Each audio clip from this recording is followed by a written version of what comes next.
தமிழக அரசின் நிர்வாக சீர்கேடு, தூங்கி வழியும் பள்ளிக் கல்வித்துறை, அலைக்கழிக்கப்படும் அரசு பள்ளி மாணவிகள், கல்வித்துறை அதிகாரிகளை முற்றுகையிட்ட பெற்றோர்கள். உத்திரமேரூர் அரசினர் மகளிர் மேல்நிலைப் பள்ளியில் பள்ளிக் கல்வித்துறை அதிகாரிகளை பெற்றோர்கள் முற்றுகையிட்டு வாக்குவாதத்தில் ஈடுபட்டதால் பரபரப்பு நிலவியது.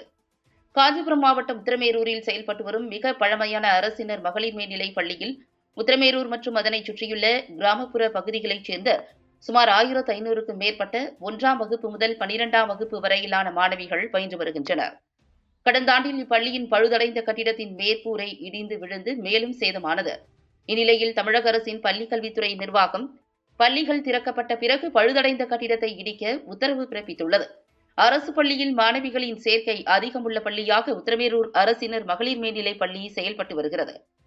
பள்ளியின் பழுதடைந்த கட்டிடங்களை அப்புறப்படுத்தி பள்ளியின் அடிப்படை கட்டமைப்பு வசதிகளை மேம்படுத்தாமல் பள்ளிக் கல்வித்துறையின் அலட்சிய போக்கின் காரணமாக கோடைகால விடுமுறைகளுக்கு பிறகு கடந்த வாரம் பள்ளிகள் திறக்கப்பட்ட நிலையில் திடீரென பள்ளி மேலாண்மை குழு கூட்டம் கூட்டப்பட்டு பெற்றோர்களை அழைத்து 1 முதல் 12 வரையிலான மாணவிகளுக்கு சுழற்சி முறையில் அரை நாள் மட்டும் பள்ளிகள் இயக்கப்படும் என பள்ளிக் கல்வித்துறை அதிகாரிகள் தெரிவித்துள்ளனர்.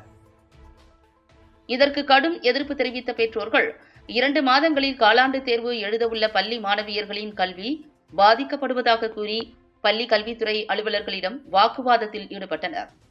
கடந்த 2 மாதங்கள் விடுமுறையின் போது வகுப்பறை கட்டமைப்பு பணிகளை முடிக்காமல் பள்ளி துவங்கிய பின் இதுபோன்று கூறினால் எங்கள் குழந்தைகளின் கல்வி எதிர்காலம் என்னவாகும் என வாக்குவாதத்தில் ஈடுபட்டனர்.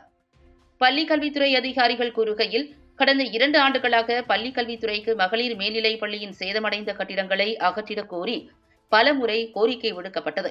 ஆனால் தமிழக அரசிடமிருந்து எவ்வித உத்தரவுகளும் பிறப்பிக்கப்படவில்லை. பருவமழை காலம் துவங்க உள்ள நிலையில் அபாயகரமாக காட்சியளிக்கும் வகுப்பறை கட்டிடங்களால் அசம்பாவிதங்கள் ஏதும் நிகழ்ந்திடும் முன்னே தற்போது சேதமான கட்டிடங்களை அகற்றிட உத்தரவு பிறப்பிக்கப்பட்டுள்ளதாக அலட்சியமாக தெரிவித்தனர். இதனால் அரசு மகளிர் பள்ளியில் பரபரப்பு நிலவியது.